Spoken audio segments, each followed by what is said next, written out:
The colony of New Terra hung precariously on the edge of survival, its skies darkened not by storms but by the shadows of alien warships. For 5 long years, the Krylos Dominion had blockaded the planet, cutting off all communication with Earth. To the colonists, it felt as though they'd been abandoned, left to rot in the cold vastness of space. Hope was a fragile thing here, clinging to life like the last embers of a dying fire. Captain Leora Vance stood at the edge of the command center, her sharp eyes scanning the holographic display before her. It showed the positions of the enemy, fleets surrounding New Terra, their ships pulsing with ominous red lights. Her fingers tightened around the railing as she forced herself to focus. There was no room for doubt, not now, not ever. But even she couldn't deny the gnawing emptiness inside her chest. Every day, the silence from Earth grew heavier, pressing down on her like an invisible weight. Leora wasn't just a captain. She was a symbol of resistance. At 32, she carried the burden of leadership reluctantly thrust upon her when the blockade began. Her father, Admiral Elias Vance, had once commanded Earth's legendary fleet, a man whose name still echoed in stories told across human colonies. But Elias disappeared decades ago during a classified mission, leaving behind only rumors and unanswered questions. Now standing amidst the ruins of what could have been humanity's greatest achievement, Leora often wondered if her father would have done better than she had. The colony itself was a shadow of its former glory. Once vibrant fields of bioengineered crops were now barren wastelands scorched by orbital bombardments. Towers that once housed thousands of settlers stood cracked and crumbling, their windows shattered into jagged teeth. Power shortages plagued the underground shelters where survivors huddled together, praying for deliverance. Supplies dwindled daily, and morale was at an all-time low. Some whispered about surrendering to the Krylos, believing that submission might bring relief even if it meant losing their freedom. But Leora refused to give up. She paced the dimly lit corridors of the command bunker late at night, replaying strategies in her mind. How could they fight an enemy so much stronger? How could they hold out against a force that seemed unstoppable? These thoughts haunted her every waking moment, and sometimes her dreams too. One evening, as the crimson glow of New Terra's twin suns faded beyond the horizon, Leora received news that reignited a flicker of hope. A small raiding party under her command had intercepted a Krylos supply convoy, drifting near the outer edges of the system.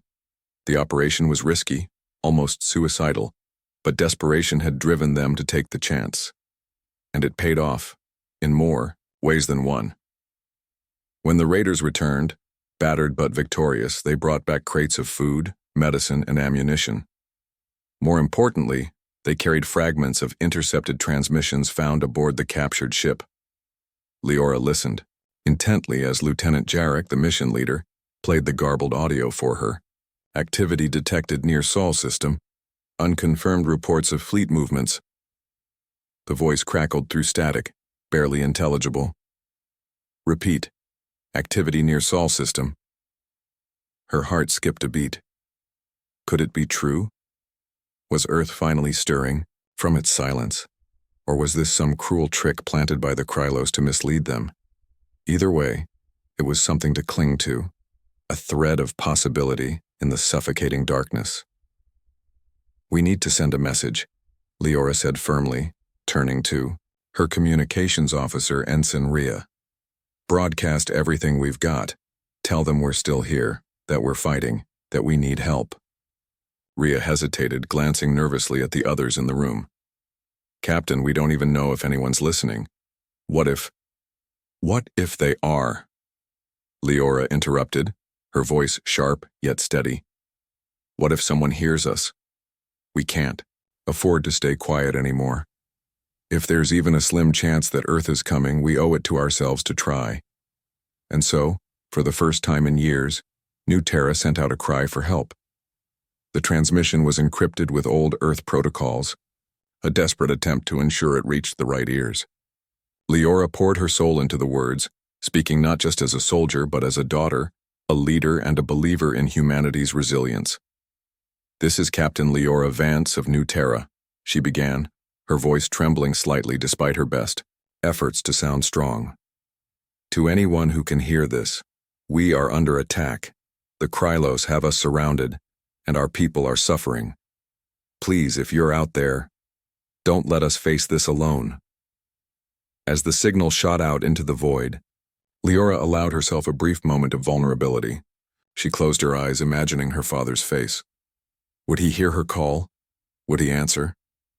She shook her head, pushing the thought aside. There was work to be done. Days turned into weeks, and the weight became unbearable. Morale among the colonists plummeted further.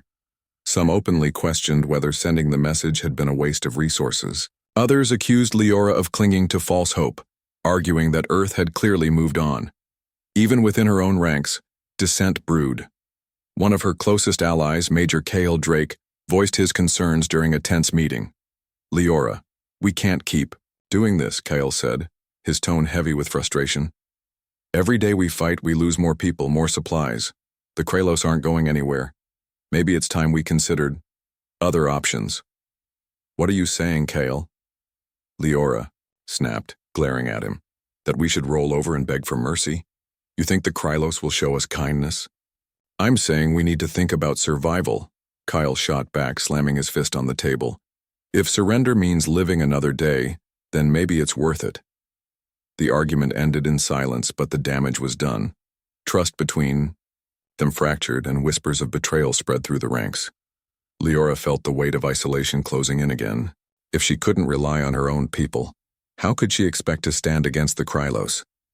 Then came the betrayal she least expected.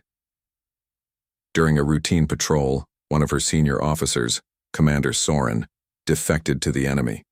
He handed over critical intel about New Terra's defenses, including the location of hidden supply caches. When Leora discovered the truth, rage and betrayal burned in her chest. She ordered an immediate purge of suspected traitors, rooting out spies and collaborators with ruthless efficiency. It was a painful process, but necessary. Survival demanded nothing less. Just as hope seemed utterly extinguished, a faint signal pierced the void. It was weak, fragmented, and drowned in static, but clear enough to send chills down Leora's spine. The transmission repeated endlessly, each word striking like a hammer blow. Hold your ground. Reinforcements inbound. Signed, Admiral Elias Vance. Leora froze, staring at the screen displaying the decoded message. Her father's name stared back at her, taunting her with its impossibility. Was this real? Or was it some twisted game, designed to break her spirit? She clenched her fists, torn between disbelief and cautious optimism. If this was truly her father, if Earth was really coming, then maybe, just maybe, they had a chance after all. For the first time in years, Leora smiled. Not because she believed victory was certain, but because she knew one thing for sure. They wouldn't face the Krylos alone anymore. The message from Admiral Elias Vance ignited a spark of hope in Leora's heart, but it also brought uncertainty. Could her father really be alive? Was this some cruel trick by the Krylos to lure them into complacency? The questions gnawed at her as she prepared New Terra for what might come next. Meanwhile, far across the galaxy, Earth was not silent. Hidden deep within its fortified systems, humanity had been quietly rebuilding after decades of internal strife. Admiral Elias Vance, presumed lost, had spent years forging alliances and constructing the most advanced fleet humanity had ever seen, the Elysium Vanguard. This fleet wasn't just a collection of ships, it was a symbol of resilience, armed with cutting-edge technology like quantum disruptors, cloaking devices, and AI-driven targeting systems. Its mission was clear: reclaim humanity's lost colonies and restore Earth's place among the stars. The fleet's journey Admiral Elias Vance stood on the bridge of the Aegis Dawn, the flagship of the Elysium Vanguard, his weathered face illuminated by the soft glow of holographic displays. At 65, he was no longer the young commander who inspired awe with his daring tactics. His hair had turned silver, and lines etched his face, but his eyes still burned with determination. Beside him stood Commander Arlen Cross, a man in his early 40s whose sharp mind and tactical brilliance made him an invaluable second-in-command. Yet, Cross carried scars, not physical ones, but emotional wounds from past failures that weighed heavily on him. The journey to New Terra was fraught with peril. The fleet faced relentless challenges: asteroid fields riddled with debris, ambushes by scavenger fleets eager to pick off stragglers, and mechanical failures caused by extended travel through hyperspace. Each obstacle tested their resolve, but Elias never wavered. He knew the stakes. If they failed, humanity would lose one of its last bastions in the galaxy. One night, as the fleet navigated a treacherous nebula filled with ion storms, Elias sat alone in his quarters, staring at an old photograph of his family. In it, Leora was only 10 years old, smiling brightly alongside her mother. Guilt washed over him. He had left them behind, chasing duty and loyalty to Earth. Now he wondered if he'd see his daughter again, or if she even wanted to see him. "Commander." Cross entered the room unannounced, breaking Elias out of his thoughts. "Sir," Cross said hesitantly, "we've received updated intel on the Krylos forces near New Terra. Their numbers are greater than anticipated." Elias nodded grimly. "Then we'll have to adapt. Tell the captains to prepare for heavy resistance. We can't afford hesitation once we arrive." Cross hesitated before speaking again. "Do you think she'll forgive you, sir?" Elias didn't need to ask who she was. He sighed deeply. "I don't know, Arlen. All I can do is try to make things right. For her, for everyone." Back on New Terra, while the Elysium Vanguard raced toward salvation, life on New Terra remained bleak. Morale plummeted further as food shortages worsened and the Krylos tightened their grip. Some colonists openly advocated surrender, believing that submission to the aliens offered better odds of survival than continued resistance. Others clung to Leora's leadership, trusting her judgment despite the mounting odds against them. Leora herself wrestled with doubt. She replayed the intercepted transmission endlessly, searching for clues about its authenticity. Was it truly her father's voice? Or was it a fabrication designed to shatter their spirits? Even worse, she feared that if the message was genuine, it might already be too late. How could Earth's fleet possibly reach them in time? Her fears deepened when she uncovered evidence of betrayal within her own ranks. One of her trusted officers, Major Cale Drake, had secretly leaked critical information to the Krylos. When confronted, Cale tried to justify his actions. "We're dying. Here, Leora," he shouted, his voice cracking. "What's the point of fighting if there's no future for us?" "You're wrong," Leora replied coldly, her voice laced with fury. "Surrender won't save us. It'll enslave us. And if anyone else thinks differently, they should leave. Now." Cale's arrest sent shockwaves through the colony. Though some supported Leora's decision, others whispered that she was becoming too ruthless. Still, she pressed on, knowing that weakness would only invite disaster. To root out further traitors, she launched Operation Shadow Strike, a covert mission to identify and neutralize spies embedded among the colonists. It was brutal work, tearing apart friendships and alliances, but necessary to protect what little remained of New Terra's defenses. Amidst the chaos, Leora found solace in unexpected places. Lieutenant Jarek, who led the raid that uncovered the initial transmission, became a steadfast ally. Together they planned desperate counterattacks against the Krylos, striking quickly and retreating before the enemy could respond. These skirmishes weren't enough to turn the tide, but they kept the invaders guessing and bought precious time. First contact. Finally, after weeks of waiting, the skies above New Terra lit up with streaks of light. Dozens of sleek silver ships emerged from hyperspace, their engines roaring like thunder. The sight of Earth's mighty fleet sent waves of emotion rippling through the colony. Cheers erupted from those who believed help had finally arrived, while skeptics watched warily, unsure whether these newcomers were saviors or another threat. At the forefront of the fleet was the Aegis Dawn, its massive hull gleaming under the twin suns of New Terra. As the flagship descended toward the planet, Leora stood atop the command bunker, her breath catching in her throat. For the first time in years, she felt something other than fear: hope. When The Aegis Dawn landed. Admiral Elias Vance stepped onto New Terra's soil. His gaze swept across the battered landscape, taking in the ruins of what had once been humanity's pride. Then his eyes met Leora's. For a moment, neither spoke. Years of separation stretched between them like an unbridgeable chasm. Finally, Elias broke the silence. "Leora." His voice cracked with emotion. "I'm sorry." Tears welled up in Leora's eyes, but she refused to let them fall. Instead, she straightened her posture, steeling herself against the surge of conflicting emotions.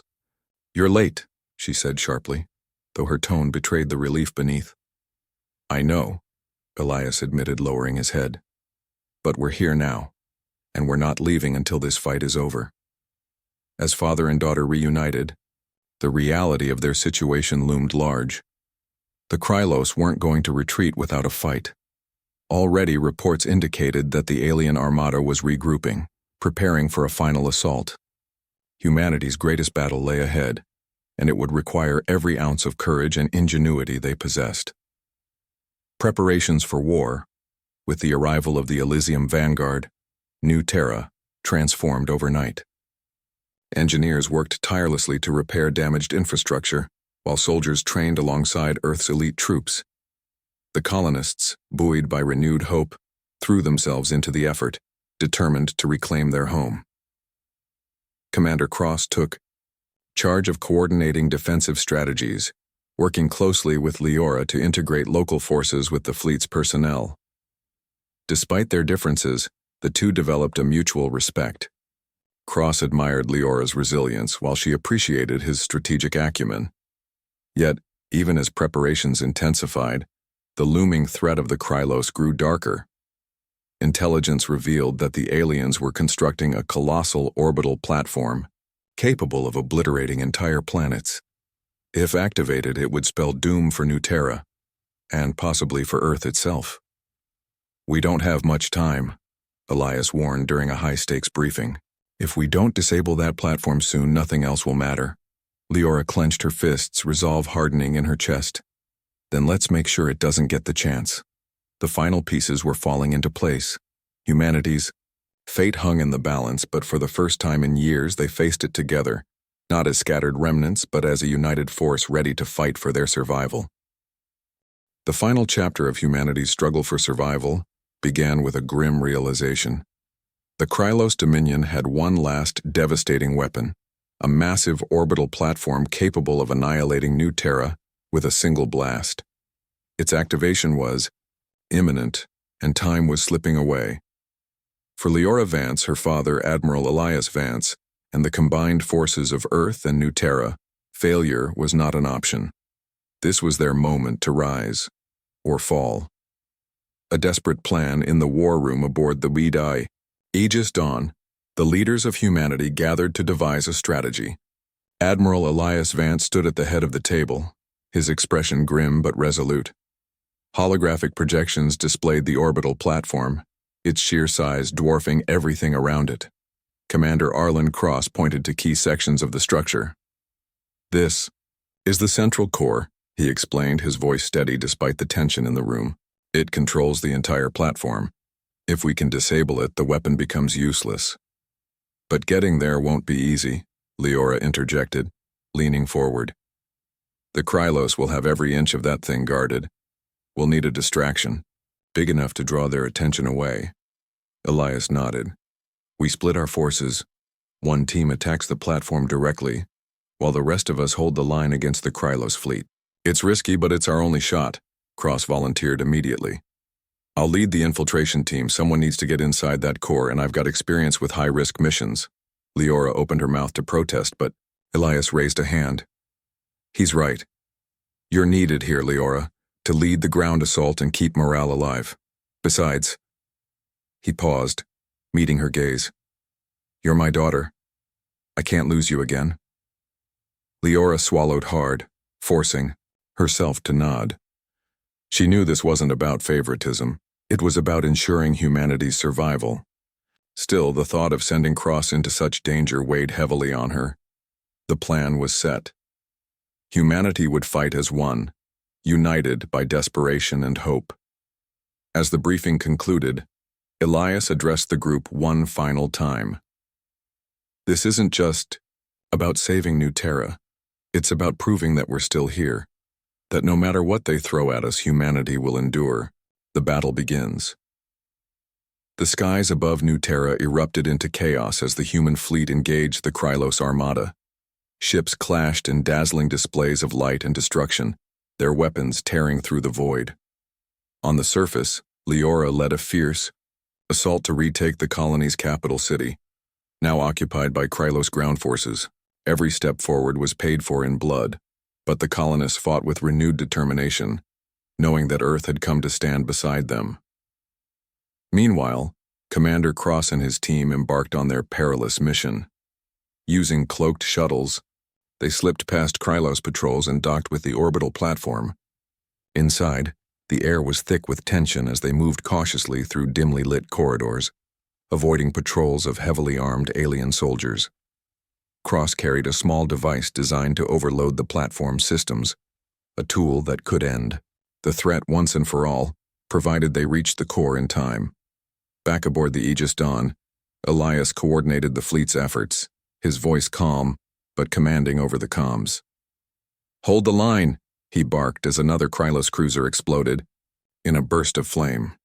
"We can't let them break through." But the cost of holding the line was steep. Ship after ship fell victim to the Krylos' superior numbers. Pilots screamed their last words into the void as their vessels were torn apart. Yet, even in the face of overwhelming odds, the humans refused to yield. They fought not just for themselves, but for the future of their species. Sacrifices made on the orbital platform, Cross and his team finally reached the central core. The chamber was a labyrinth of glowing conduits and humming machinery, guarded by a squad of elite Krylos warriors. A brutal firefight ensued, leaving most of Cross's team dead or wounded. Bleeding from multiple injuries, Cross activated the HFY device, setting it to overload the system. "Commander, you need to get out of there." Elias's voice crackled over the comm. "No time," Cross replied, his voice weak but firm. "Tell Captain Vance. Tell her it was worth it." Before anyone could respond, the connection cut off. Moments later, the core detonated in a brilliant flash of energy, disabling the platform and rendering it harmless. Cheers erupted across the battlefield as news spread of Cross's sacrifice. Humanity owed him, and his fallen comrades, a debt they could never repay. Down on New Terra, Leora and her forces secured the capital city after hours of grueling combat. Exhausted but triumphant, she climbed to the top of a ruined tower, looking out at the devastated landscape. Despite the destruction, she felt a flicker of pride. Her people had endured. They had fought back. Victory at a cost with the orbital platform neutralized and the Krylos fleet routed. The tide of the battle turned decisively in humanity's favor. The remaining alien ships retreated into deep space, unwilling to risk further losses. The skies cleared, revealing the twin suns of New Terra shining brightly once more, but victory came at a terrible price.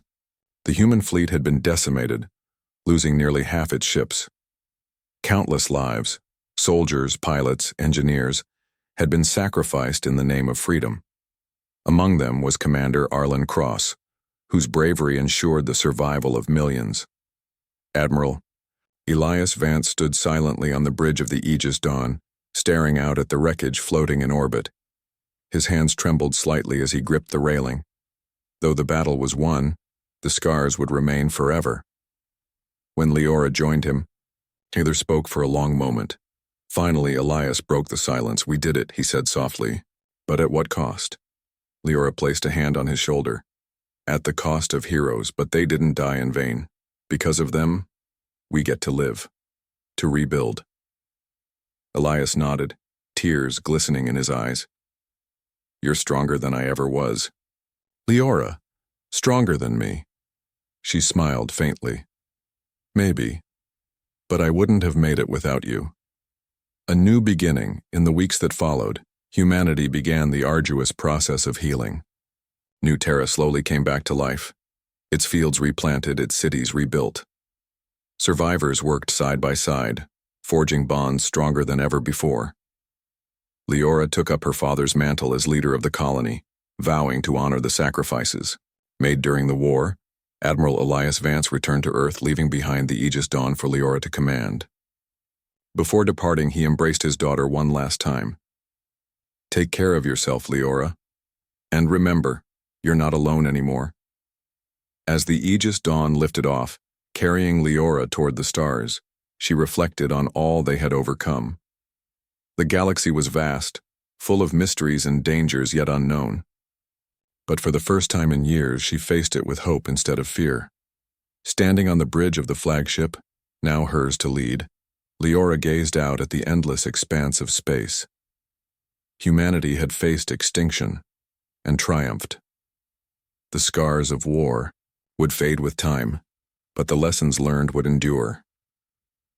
Together they had proven that no matter how dark the night, dawn always follows. And somewhere, amidst the countless stars, new adventures awaited.